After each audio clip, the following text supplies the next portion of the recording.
Hi, it's Ron with Musician News, and we're here with Bob Heil. We're at Summer Namm 2011 in Nashville. This is my first time here. And we're at the Heil Sound booth, and we're here to talk to him about what the latest stuff that he has going on here with his microphones. He has an extensive history of musicians that he's worked with, PAs and mics. So tell me, Bob, what's the latest things you've been doing here? Well, we've come up with a whole line of microphones that are very different. The technology's different. None of the manufacturers today have new technology. It's all 40-year-old technology. And what's even sadder is the great names that you grew up to respect have become imports.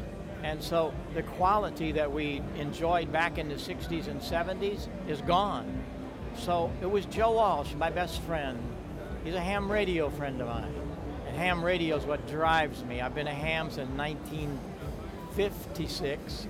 And Joe and I got together, put our ears together and our soldering irons together and come up with some new technology.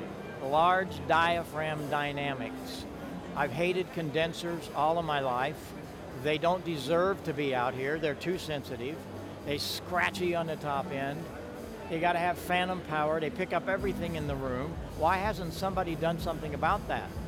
And everybody, I have never had one. Even the manufacturers of the condensers agree with me. Well, why don't you do something about it? No, they're still building them across the pond now. They don't care. Well, we do care. We're the only manufacturer in the Rock and Roll Hall of Fame. Heil Sound got there because of the technologies we brought to the industry back in the 60s and 70s.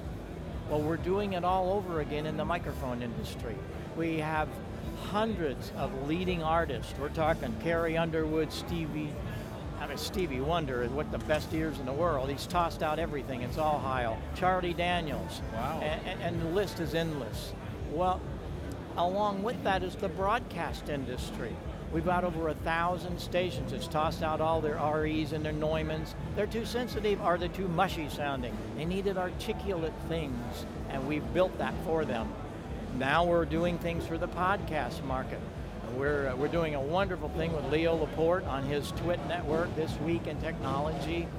They use all of our microphones. So it's a wonderful thing because the things I design, I have the parts made all over the world, from the UK to Malaysia, Japan. We're getting wonderful things from all over the world, bring them into our plant in Southern Illinois. We put them all together, we test them and ship them. But most importantly is, it's going to be my design coupled with the artists. I'm very blessed that they allow me to come onto their stages with my measuring gear and take measurements in a concert situation. Not a lab. You can't design things in a little white room. It has to be done live, Ron. Yep. Nobody's doing that. And so Heil Sound is. We continue this wonderful thing that's been carried on from the 60s, and we've become quite well known for some of our crazy things we did, but come to find out the things aren't too crazy. They're pretty level as far as what you need to do today. That's the problem. Nobody's looking at what the artist needs. We do, and we're happy to do that. Do you have like a USB powered mics, or are they all going into like a preamp and then going? Yeah, right, preamp. Preamped, yeah. But, interesting thing, I'm working on a project to do, I hate condensers. I've proven it. And I have a lot of probably people that'll listen to this, watch this, and say, "Oh, you're crazy." No, I'm not crazy. Think about it. You go listen to some of these Yetis and all these condenser little stupid mics. The whole room is like, they're hollow. Yeah. They sound like they're 4 rooms away. Go listen to Leo Laporte and his PR40. I mean, it's beautiful. It is very clean. That is what we want to bring to the podcast industry while I'm doing it. Okay. We're going to be the first microphone company to build a high-level, large diaphragm. Nobody's ever done that but us. Large diaphragm, dynamic to a USB input. And it really works. You don't have all that background noise. You don't have all of that hollowness. It's beautiful audio without the problems of these stupid condensers. And it's going to be a few months before we're finished, but we're very close to seeing this product on the market, and I'm very excited for the podcast industry. They need it badly. Oh yeah, I'll be looking forward to that. How does the mics relate to the ham radio thing? Is there any synchronicity between those two, or it's basically... Absolutely there is. Amateur radio is communicators. Uh-huh. A lot of times there's a lot of noise, a lot of static, and we're trying to get a very important message through for the disasters that happen and the many things that hams do. A lot of people don't even realize when these tornadoes come and they blow a city away. How do you communicate? Yeah. The telephone poles are gone, the cell towers are gone, they have no power.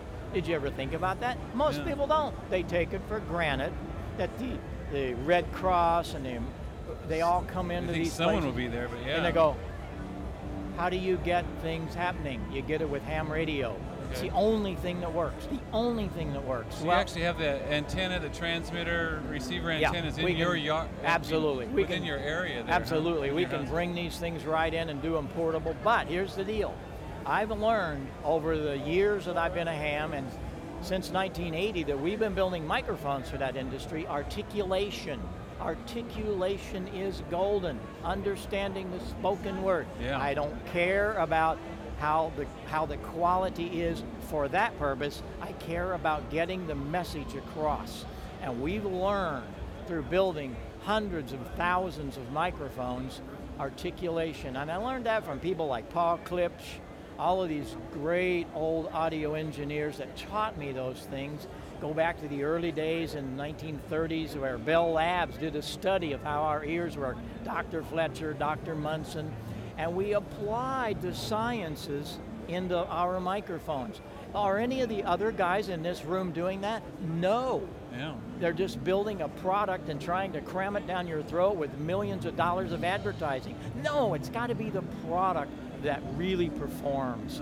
And I learned that from all these ham radio mics. Well, Joe Walsh, monster ham radio operator, my best friend, said, you got to take that articulation and put it in with the full range. And I did. And that is why all of these microphones we're doing sound so good without any equalization. We do a Sheryl Crow tour. There's 30 microphones on our stage. Not one piece of EQ. Carrie Underwood, there's like almost 40 microphones, all Heil, no EQ on the console. That's unheard of. Yeah. Well, it happens with my mics because we've already done that for you. The articulation is there. We know that. And so now we're going to bring that to the podcast industry. We did it to the broadcast industry. It's a good growing industry, yeah. Absolutely, and they need this desperately, but nobody's helping them. They're bringing these junky little things that I don't know what they are, and they're always these cheap little 40-cent condenser microphones, and it's awful sounding.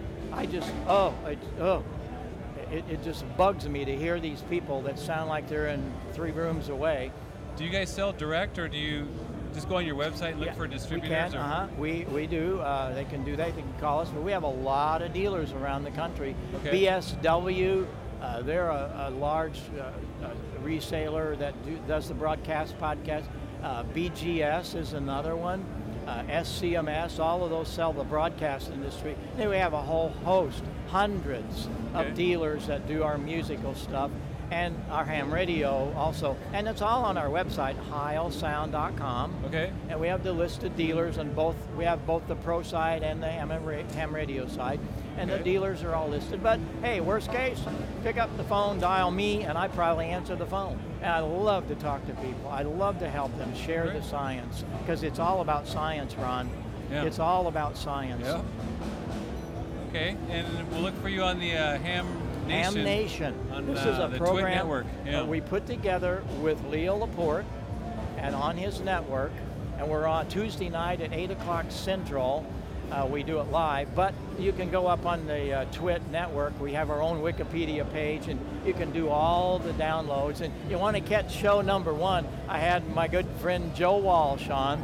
He wrote the theme for Ham Nation, all right. Playing my talk box. That was another one of my innovations that we did the talk box for Rocky Mountain Way, and then I gave one to Frampton for a Christmas present in '74. You can write the rest of that history. Yeah, All of this history is defined well throughout the internet.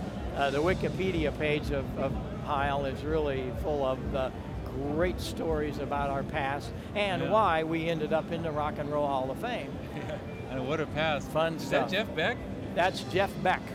What did you do with him? You did some PA? 2 years of touring with him. Wow. Did all of his sound, did all of his guitar amps, and the talk box. He used the Heil talk box. And that was in 1974 at a rehearsal, and we both had longer hair. But all of these, ZZ Top, I did ZZ Top in 1969 when they didn't have beards.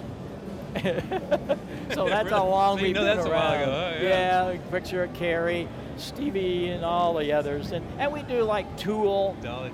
We do a lot of metal bands, Alice in Chains. Last night, CeeLo was on the Letterman show with our PR35. And we're just having so much fun helping the artist sound better. That's the key. That is the key. Well, thanks, Bob. Thanks for coming. Have a great show. Nice to see you and your engineer. Yeah. Yeah. My son, the Good engineer. job. Good job.